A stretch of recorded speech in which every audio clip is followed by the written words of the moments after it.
So core support, the principle of core support in the Bartenieff Fundamentals kind of idea refers to several things, not only anatomy and not only an existential notion, but both and more. So we can think about and sense into some quite anatomical notions of core as a way of understanding the relationship between parts of our body. And to start with, go ahead and take your hands and put your hands around your rib cage and maybe give a little bit of a kind of stroke or a sense into the core of the torso. This idea of a center of organization, we could think about the heart and the lungs as the core of the rib cage, connecting maybe just to a sense of that volume between your hands here. And you can do this sitting or lying or standing.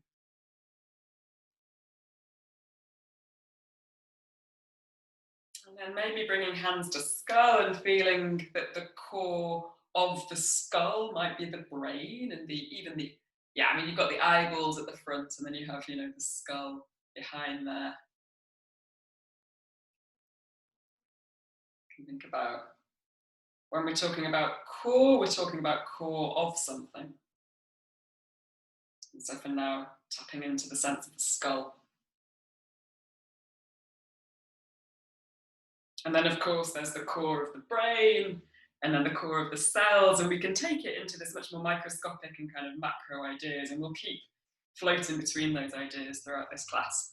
And then we can have the core of the pelvis, you've got the bones of the pelvis, and then the organs nestled in there. Go ahead and give yourself some sense of this pelvic core. And the kind of roof of this core is the diaphragm, and the base is the pelvic floor.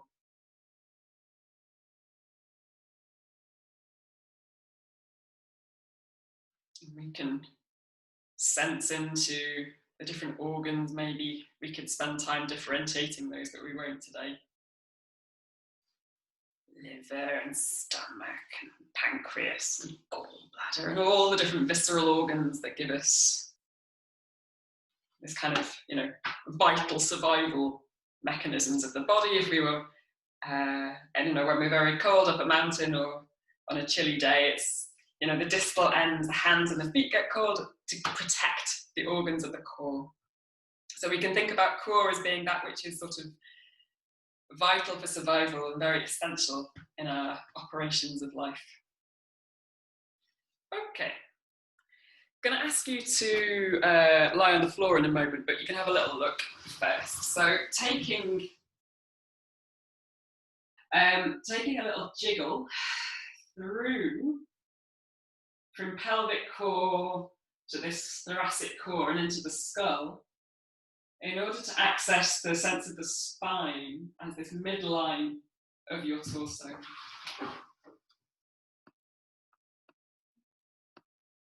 And so taking a little jiggle through tailbone, seeing if you can invite some movement throughout the whole of the core. Hi, Camelia, welcome.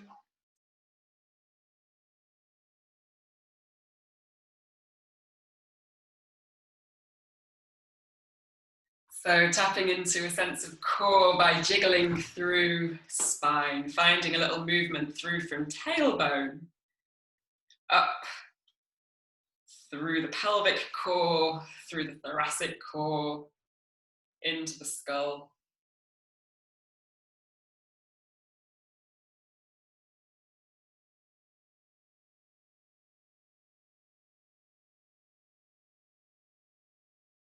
So this sense of core as spinal core helps integrate or bring together these three other centers of the body that we were just sensing with a bit of contact through the hands. And you can have your legs long or your legs bent.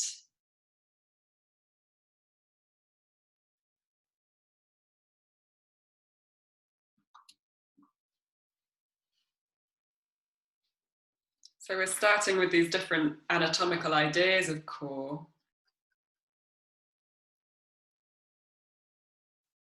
And right now, mobilizing core.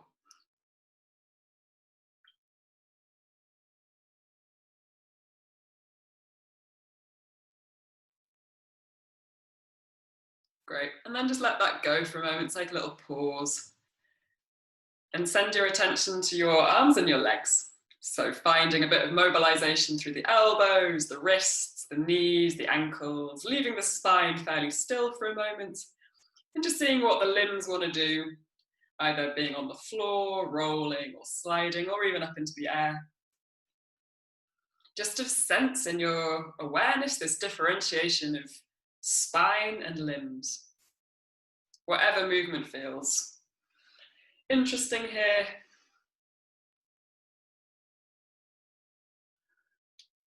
Even into the joints of the hands, the fingers, the toes.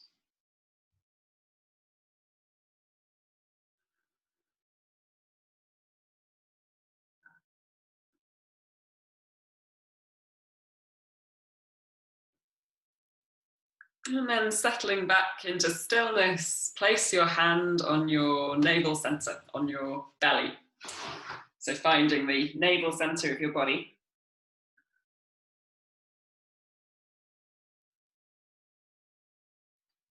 And noticing as you exhale how the navel center just sinks in the direction of gravity.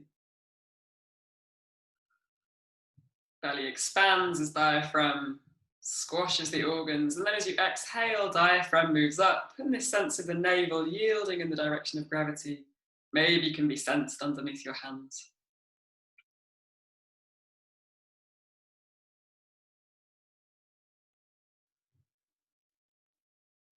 Here is another possible notion of core of the body where we were connected by the umbilical cord in the womb.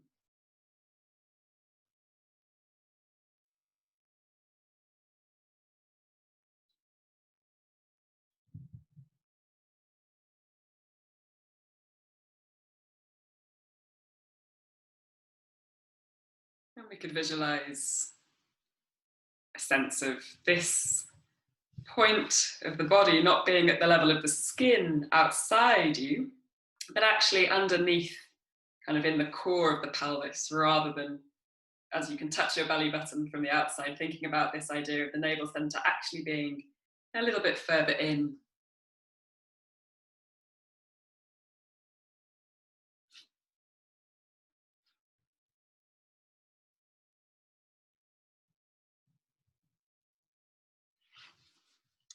And at the end of the exhale, maybe we can connect to a little bit of a drawing up of the pelvic floor.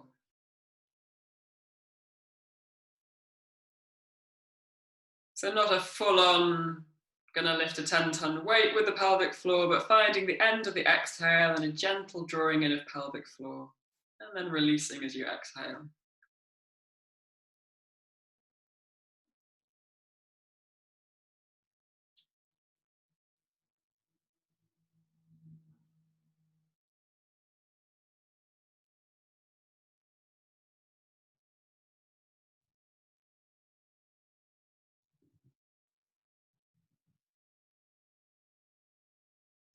And using this image of core, of the navel center and pelvic floor, using that as an initiation just to roll you to one side. So the movement starts at the level of this pelvic core rolling.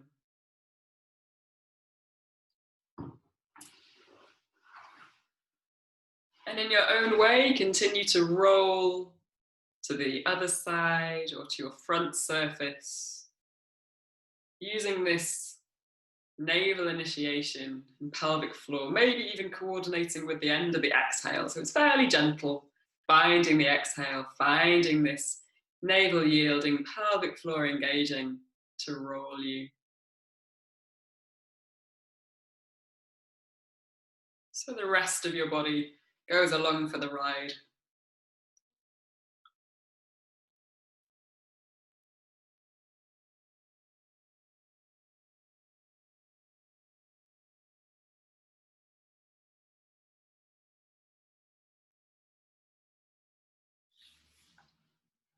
And from here, we can visualize, as you carry on rolling, we can visualize this navel center of the body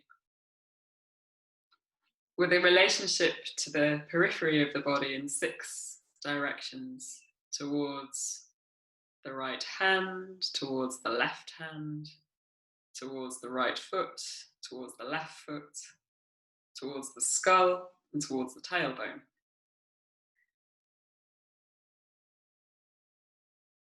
And maybe visualizing it like the center of a wheel or the center of a starfish. And even though the distance from navel center to tailbone is shorter than the distance from navel center to the hand, imagining them as equal in their level of articulation, of differentiation. You can call this radial symmetry rather than core distal. And in your mind's eye, give those 6 lines or pathways the same color. I sometimes visualize this a bit like the sap moving through a tree. So it gathers from the roots and it goes into the branches. And if you imagine that as one color, traveling from the navel center through into the arm, through into the finger, what color might that be for you? And we'll take some X's and O's with this image. So if you're not sure what that is, just glance towards the screen so you can see moving from this shape of a big X, rolling to one side in a small ball as a little O.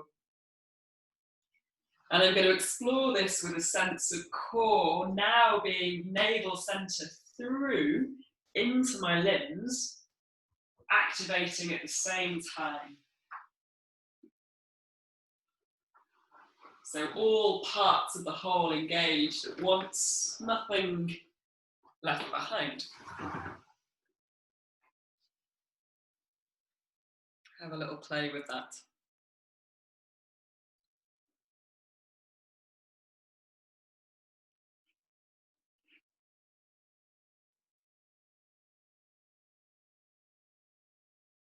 From navel center to tailbone, navel center through one leg into the toes, through the arm, or through the torso into the arm, into the fingertips, through the chest into the skull.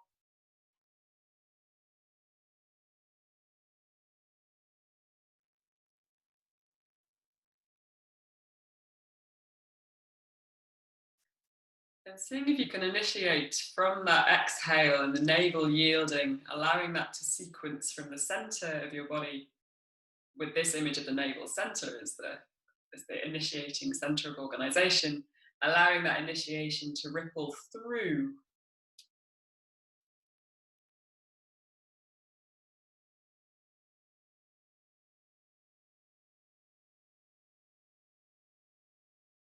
Great. And you might open onto your side surface or onto your front surface, finding a sense of simultaneous growing and shrinking with this little pattern of X's and O's.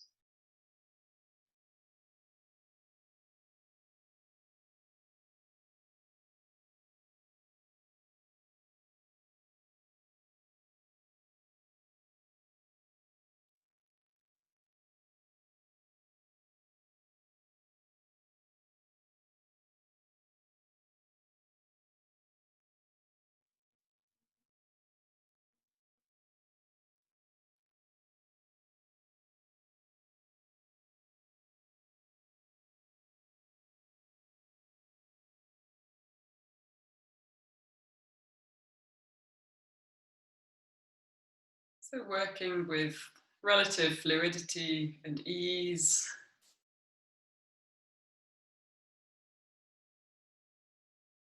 at a tempo that works for your breath rhythm and at a rate that you can still sense. Sometimes you need to accelerate a little bit to have some sensation, to then tap into what that is. Sometimes working extremely slowly can be helpful.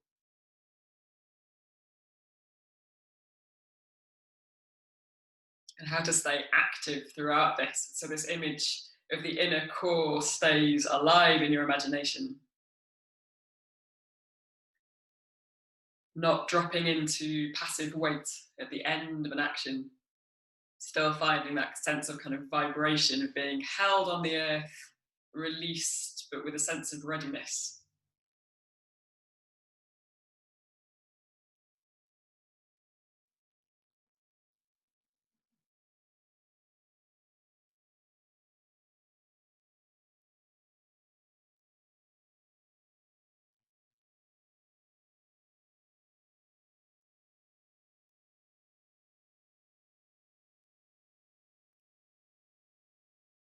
And then finding your way back to your back. And let's take a little recuperation from radial symmetry to finding our kind of vertical throughness of the core with a heel rock. So the experience of anchoring the heel bones into the earth, finding a flexion extension at the ankle. And if you do that lie down, you'll get a little rock traveling through to top of skull. So skull will nod, rib cage will roll, pelvis will rock. So feeling this central axis of core being mobilized now through the initiation from heels, through into pelvis, through into torso, and into the skull.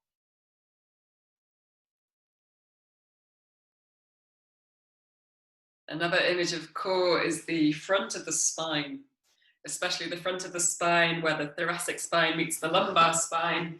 This is also understood to be kind of center of the torso. Might be nice to be able to visualize this front of the spine with the vertebrae having this mobile relationship to one another.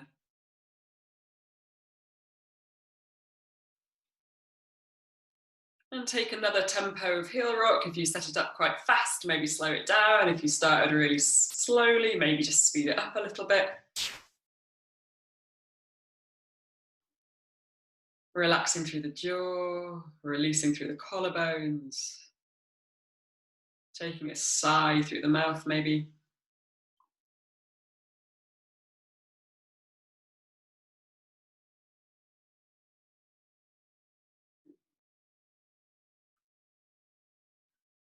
And then take a pause, take a little moment of rest and recuperation. You can choose to change your surface. You don't have to stay lying on your back. You could roll onto one side or come into another base of support to recuperate.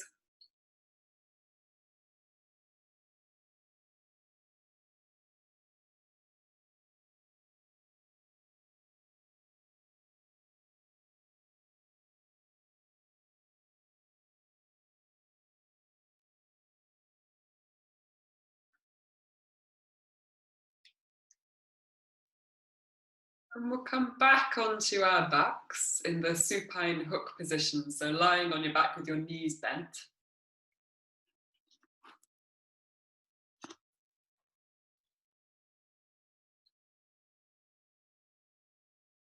Carrying on an exploration of the spine as core. Let's take a few different explorations of how it can condense and release.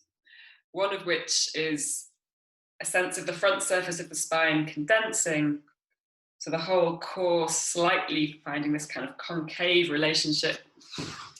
And you may even lift your skull off the ground as the pelvis tips. Spine can just find this relationship of curving, core condensing in the front surface. And think of it as the whole length of the spine and the tailbone and the head coming towards each other, rather than a sit-up. How is it to visualize every single vertebrae just condensing?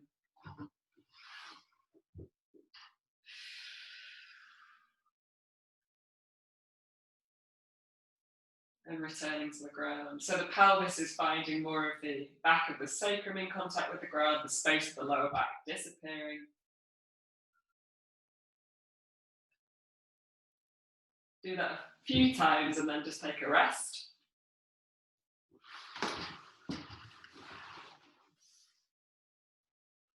Yeah, you don't need to hold there very long. You can just Allow it to find the end of the exhale and then return.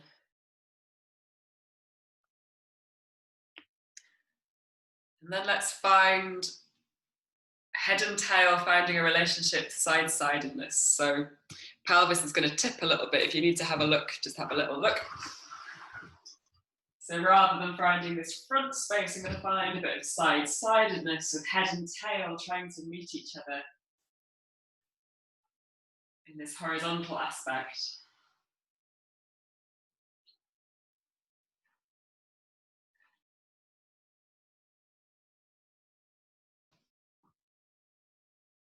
So finding the side-sidedness of the spine and allowing that side of the pelvis to tilt as well.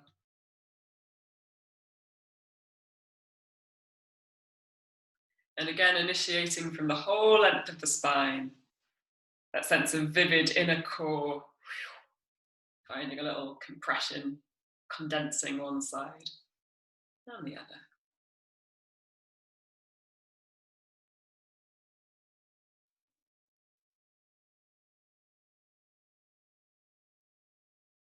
Great. And then finding the center again, or finding a kind of neutral place for the spine in between side-sidedness. Let's explore taking the pelvis. One side can go forward and the other side can go backwards. So if I'm lying on the ground, I might take that one side of the iliac crest forwards, tailbone turning and rotating a little bit in one direction. And I can allow my head to turn in the direction of my pelvis. And knees will just accommodate that a little bit. And then I can also explore pelvis going one way, head going the opposite direction. So one side of the pelvis will come up off the ground.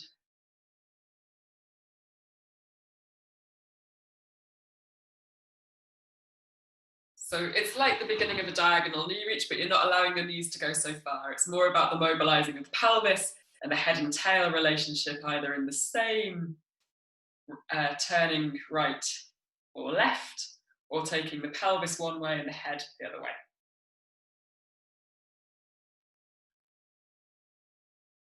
Again, going at a tempo that means you can sense this mobilizing of the spine. Tailbone to top of skull. Or rather where the top of the spine meets the top of the skull in that atlanto-occipital joint.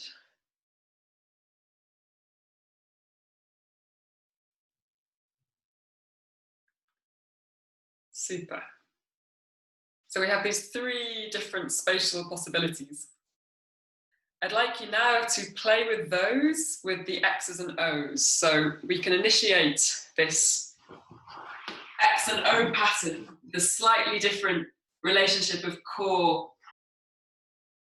I can think about this sagittal flexion here. I can think about that taking me to the side. Or I could find more of the side-sidedness that brings me over. Or I could find that turning of head and tail at the same time bringing me over.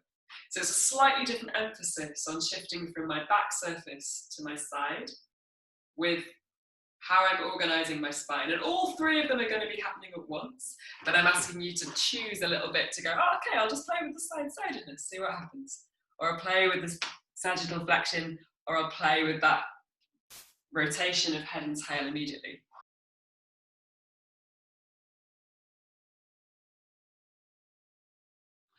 And just see what your arms want to do and what your legs want to do. They're just going to come with you. Core is leading, but in three different ways.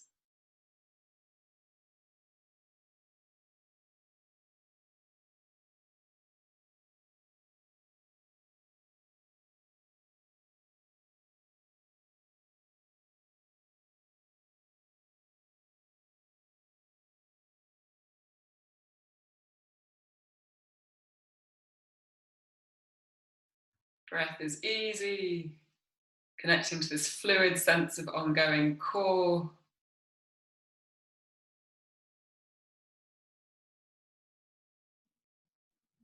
So spine is leading, limbs are following.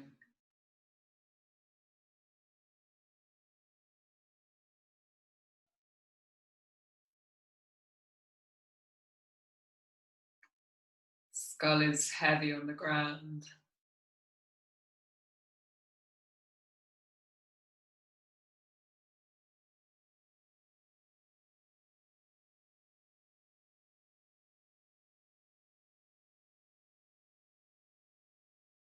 Very nice. So you make the switch when you're ready, if you've done one and like gone through them all. And when you've gone through each of them, play in your own way, doing X's and O's, seeing if all three of them can happen together, finding different bases of support again, front surface, back surface, taking it into a more kind of playful exploration of core initiation with this spinal core, but perhaps with a little bit more freedom of side-sidedness and sagittal flexion as well.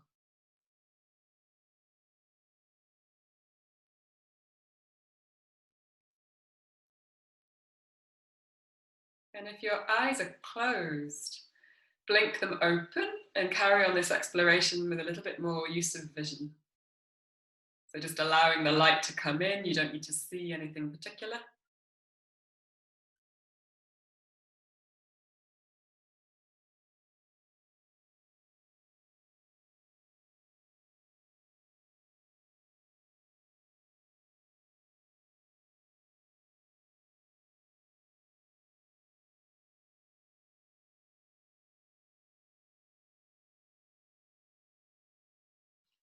So yeah, bring yourself up to the screen world, slowly, gently.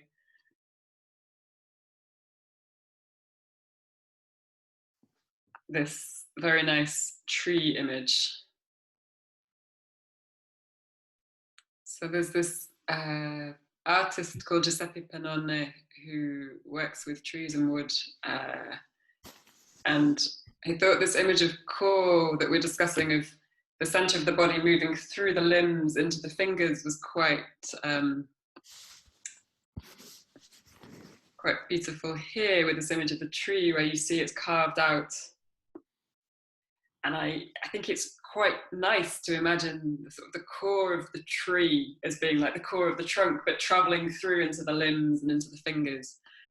I'd like us to explore a little bit of lateral pelvic shift. So really initiating now more from this kind of pelvic core, but still bearing in mind the idea of spine as core traveling through into the limbs. So on all fours, you can take pelvis over to the right and left, so more kind of a lateral pelvic shift without so much spinal flexion.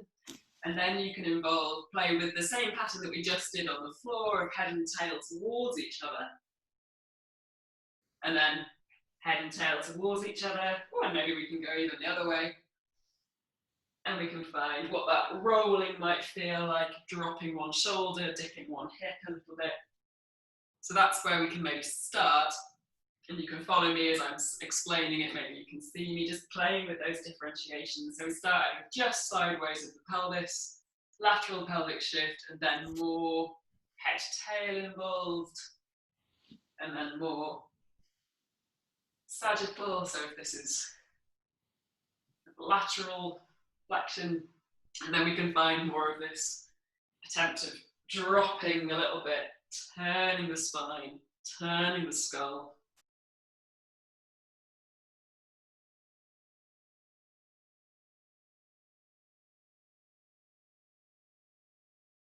And then from there, we will go from kneeling, lateral pelvic shift. I'm going to go the other way. Lateral pelvic shift.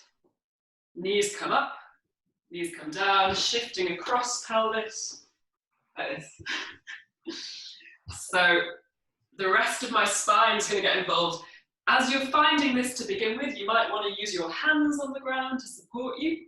That's fine. But also play with not using your hands and see what your core has to do to accommodate that. And my knees are moving pretty much at the same time. I'm not really making a differentiation of one knee and the next. And then when you've done enough the other one way, you can go the other way. But the feeling is lateral pelvic shift across the shins. So finding this core of the lower leg bones and rolling across.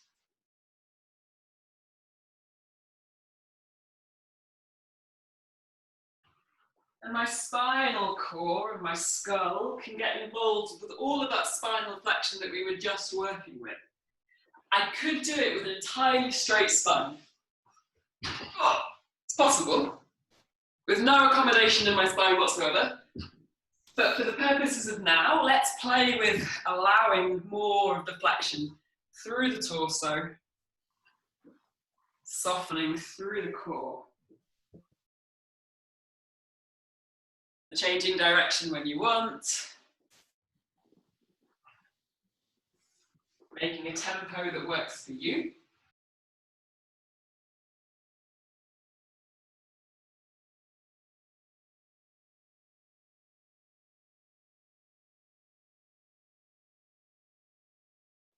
Super, and use this lateral pelvic shifting roll as a way of taking you onto all fours occasionally, or back onto your back.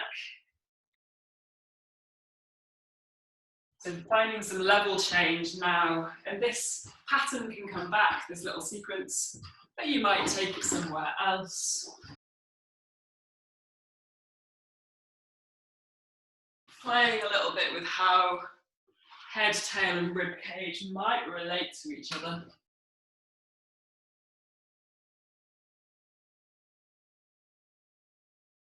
So enjoying a little bit of exploring of pelvic core, thoracic core, core of skull,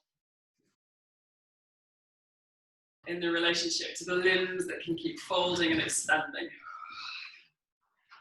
You can find the X as an O pattern.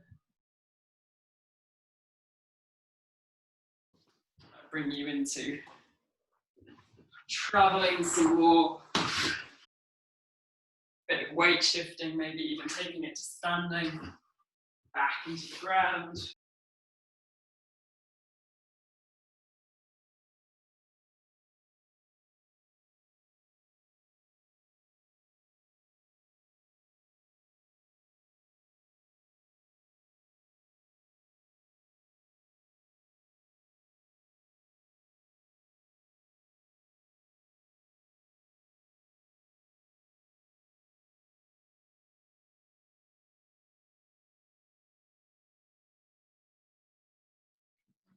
So playing with this in your own way for a few more moments. Lateral pelvic shift, rest of spine accommodating, changing base of support.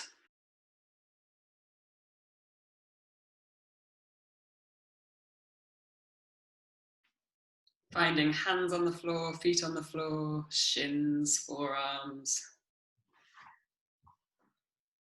And if you feel like you're getting lost in it a little bit, just remembering those 3 different variations of spine, head, tail, flexing sagittally, laterally, and rotating, turning.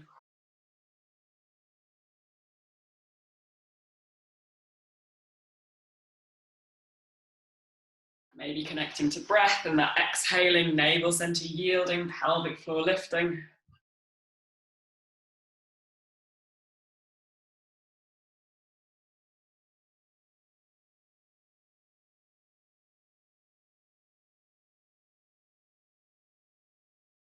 Gradually bringing yourself back down to the ground, if you're not there already, and taking a moment to lie on your front surface. So making yourself comfortable on your front. And maybe making a little pillow for your hands, or for your head rather. And taking a moment to feel the organs supported by the earth.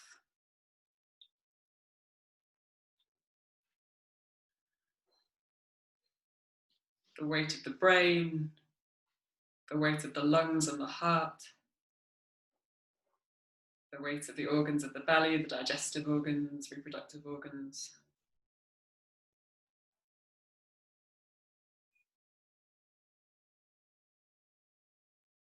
And this might be more still, it might be more mobile, you might be shifting, mobilizing a little bit still here, you might be more still, more quiet, whatever feels useful in order to keep a sense of connection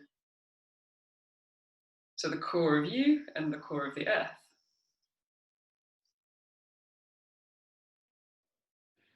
And remembering that the core of the earth is also this molten ball of liquid.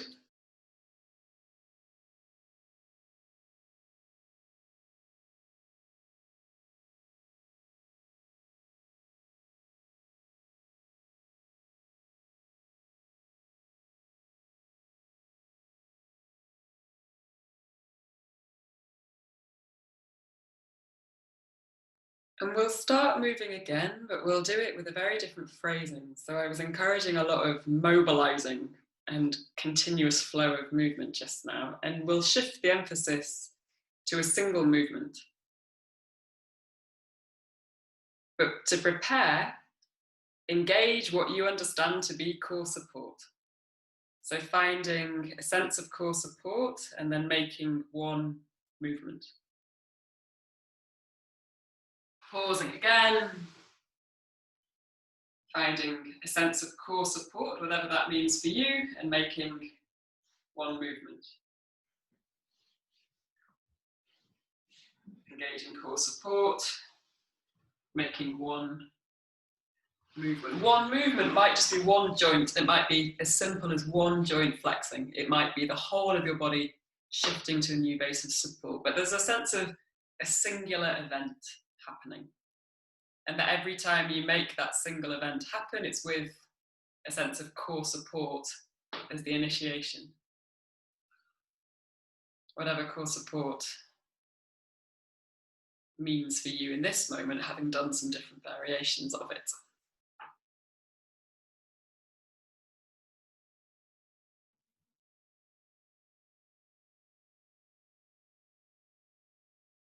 So working from core support, one single action, noticing, initiating from core support, find another action.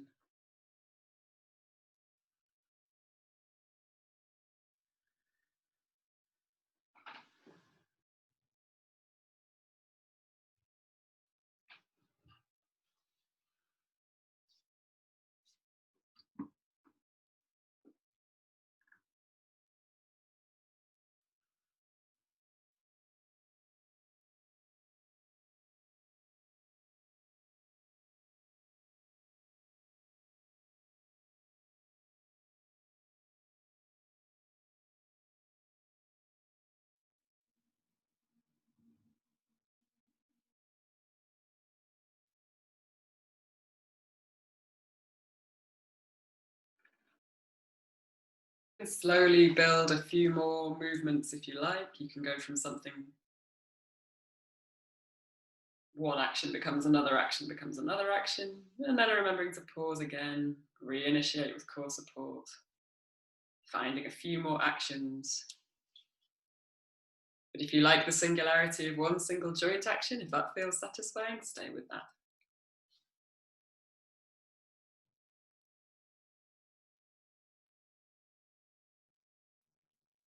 And maybe your movement is more about mobilizing through core or stabilizing through core. Maybe you can notice that for yourself.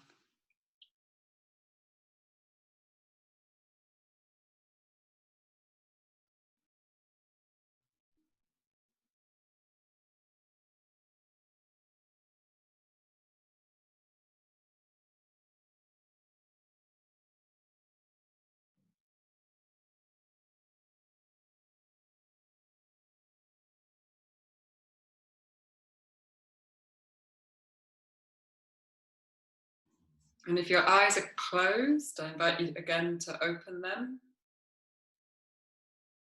and start to see the space around you.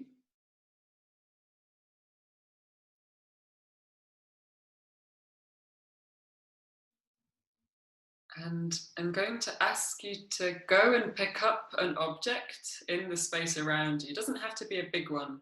Just choose an object.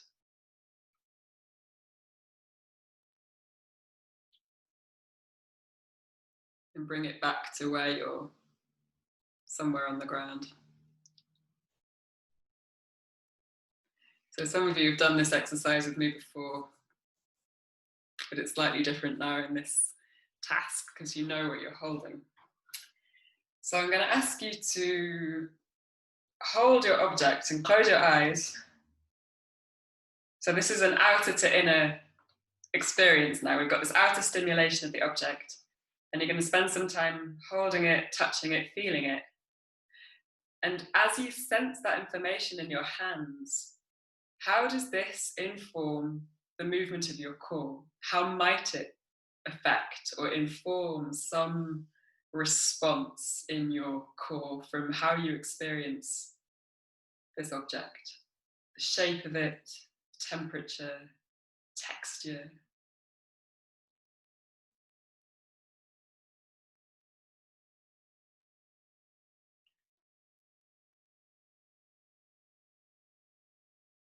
And using this object to inform some core shape change, some response in the whole of this sense of core that we've been playing with for the last 40 minutes.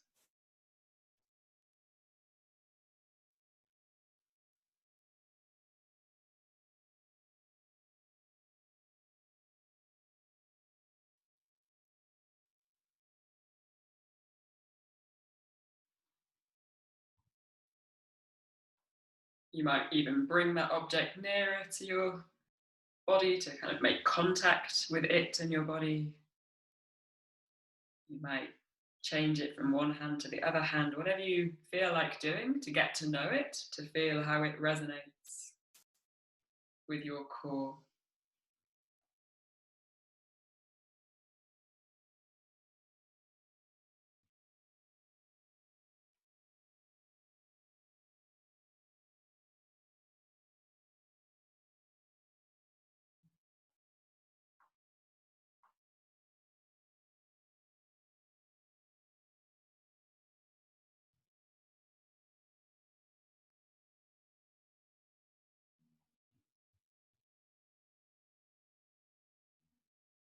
Not right away, but sometime, eventually, place the object somewhere safely on the ground and carry on the exploration of what this movement is in the response of your core. And follow that. You might stay with it for a while, it might transform a little, making this inner exploration of core from this outer experience of touch in whatever way that means for you.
Carrying on this exploration for a little longer.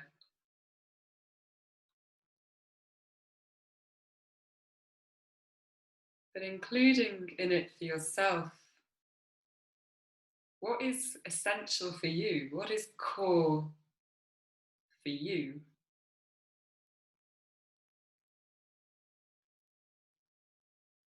About your values or ways of being.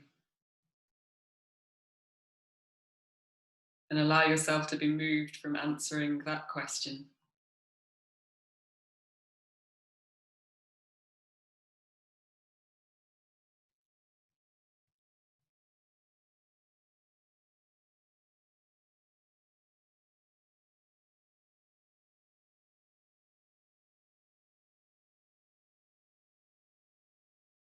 You supporting you.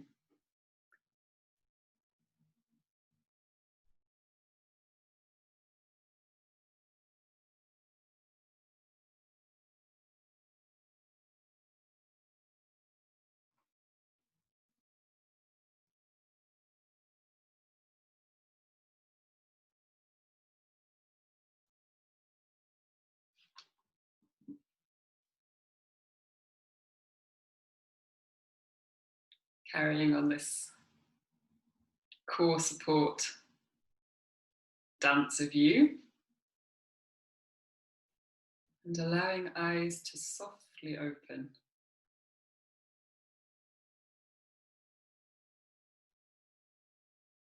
Finding a little more inner outer relationship of light coming in, you seeking out,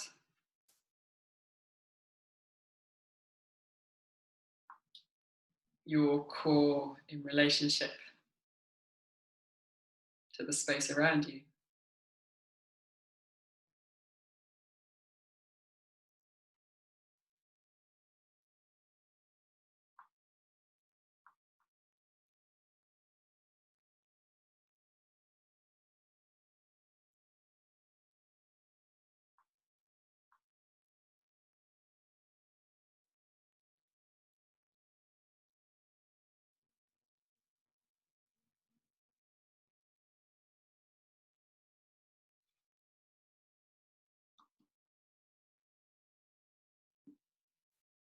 Taking one more minute of this core support exploration.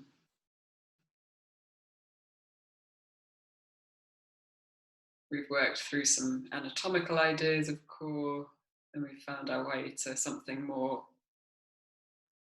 integrated with the whole of you.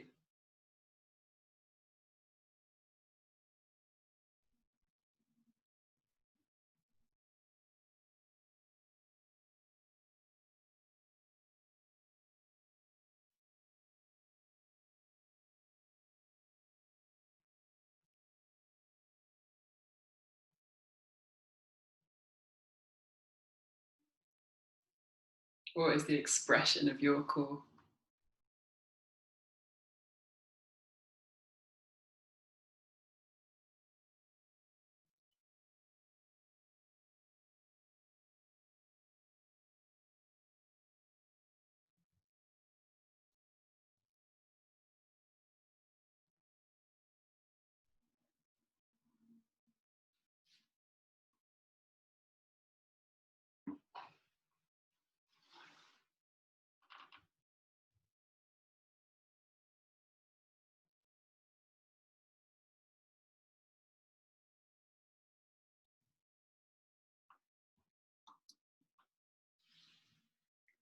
Gradually bring yourself to vertical, to upright.